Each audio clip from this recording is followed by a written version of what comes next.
DC286 model that we're introducing here at Miami.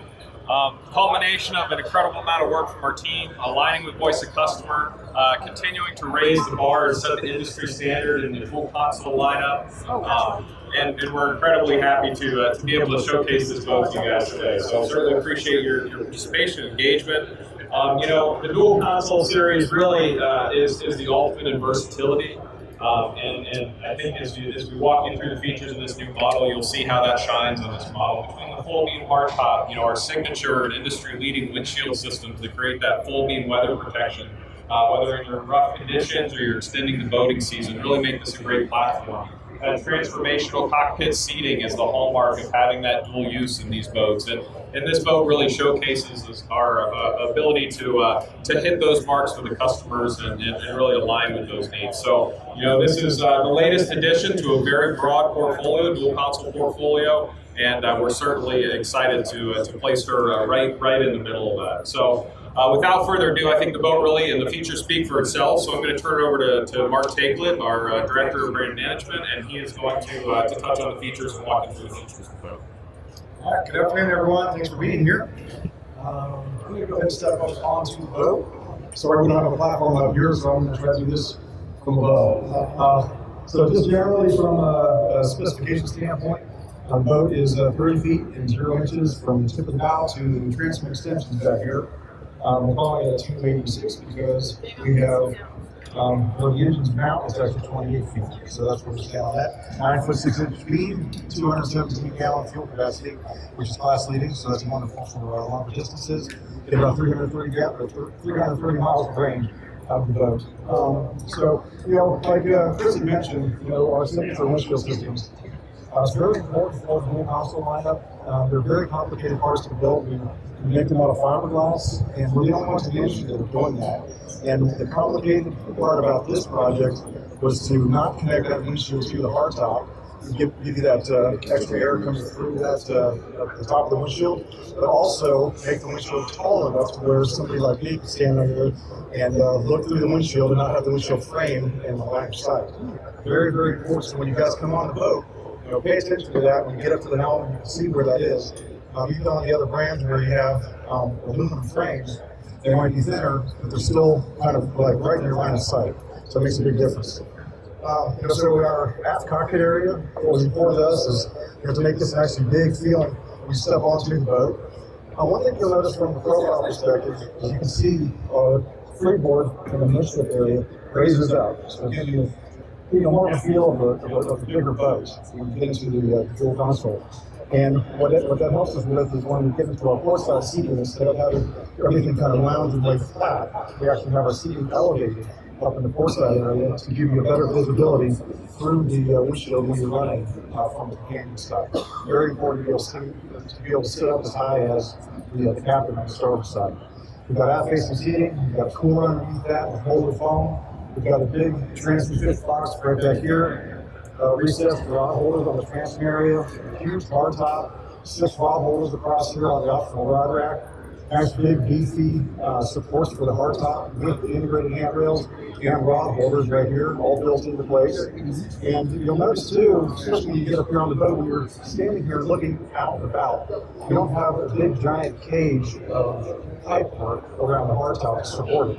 We try to keep that as minimal as possible and still give you plenty of support. So you'll notice that on these hardtop supports right here, they actually line up with the windshield brake from the side window to the front window. So it gives you far less obstruction when you're looking at the windshield when you're at the helm and at the companion area. On the starboard side, we have a nice big built-in wet bar. You don't have to check box for it; it's always there. And we've got a chlorine countertop up underneath, nice big sink, and a fold-down jump seat right here. Kind of does a little bonus. It's not meant to be as ergonomically correct as some of the other seating in the cockpit. It gives you that extra seating when you need it. Fold down transom seat, optional fold down port seat. When you fold that down, it actually gives you the ability to lounge facing aft on the aft facing seat. So it's really nice. You're standing back here at the transom area and looking forward, it just looks nice and big inside. And you'll notice that if you've been on other brands, it gets really tight back here in the cockpit space. So we try to really open that up by keeping the seating far enough apart to accommodate that.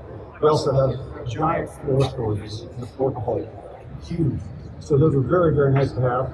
The starboard compartment behind the helm is a very big tub compartment here as well.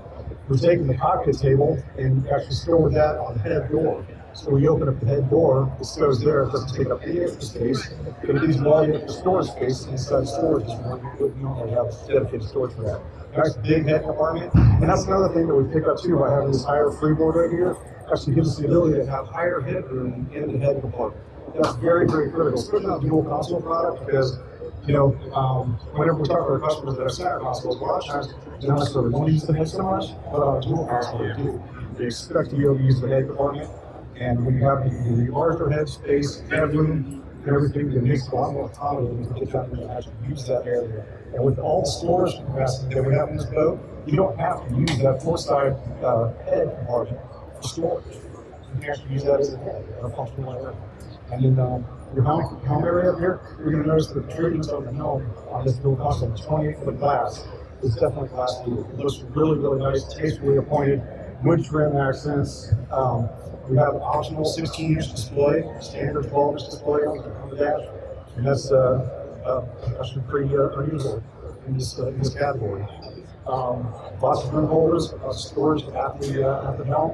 You'll notice when you get up here and you grab a hold of the ship with all controls and the joystick control, where they're located on the coaming side, very, very nice. Makes it really easy to get to and very comfortable. And when we're sitting at the helm, your knees not in the way, so there's lots of extra space. Up in the forward bow area, nice big bow scanning up there. And the cool thing is, you see that the rope locker hatch is open right now.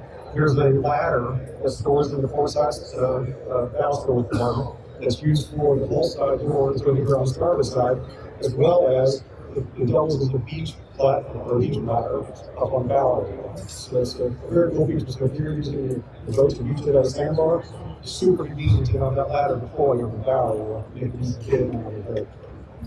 Okay. So without further ado, that's kind of the high level things. We've got a lot of small details throughout the whole entire boat that we can talk about. And we've got Molly Dinsler here as well for video engineering. So if you guys have very difficult, complicated questions to ask, make sure you point in her direction. No pressure, right? Okay, but anyway, if you guys want to come on board and ask questions and have a good time with it. Appreciate you guys being here. Thanks.